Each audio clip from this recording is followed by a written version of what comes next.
Haikuwa kavu, upepo ulivuma kwa baridi, hadithi ya mapambano tangu siku za kale. Miaka 400 chini ya amri ya Farao, wakililia uhuru katika nchi ya ugenini.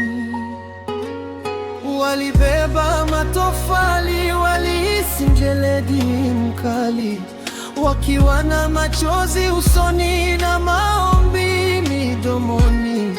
Kiitikio, lakini nyakati ngumu hazidumu.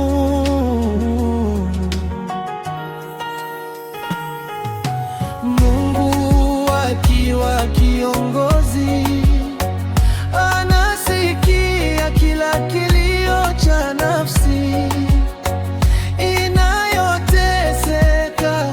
Aligawa bahari, alivunja minyororo, aliwapitisha kwenye moto, akafuta maumivu yao. Jangwa liliwajaribu, lakini rehema ilishinda. Mungu aliveli, hajawahi kufeli hata mara moja.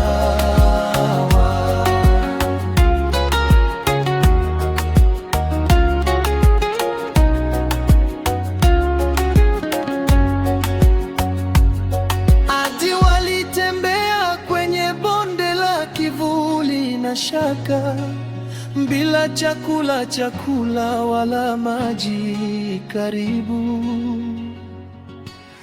Jangwa lilijaribu mwelekeo na akili zao, wakitazama mbele kwa kile ambacho wangepata. Lakini mana ilinyesha kutoka mbinguni juu, kikumbusho cha kila siku cha upendo wa agano.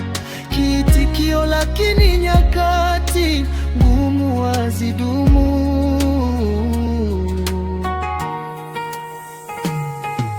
Mungu akiwa kiongozi, anasikia kila kilio cha nafsi inayoteseka. Aligawa bahari, alivunja minyororo,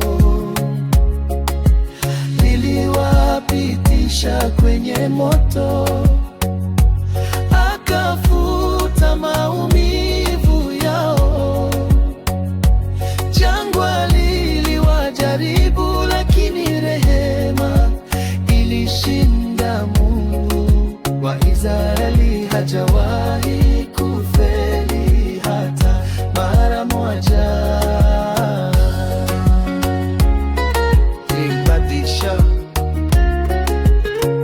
Kutoka matofali ya Misri hadi ukingo mpana wa Yordani,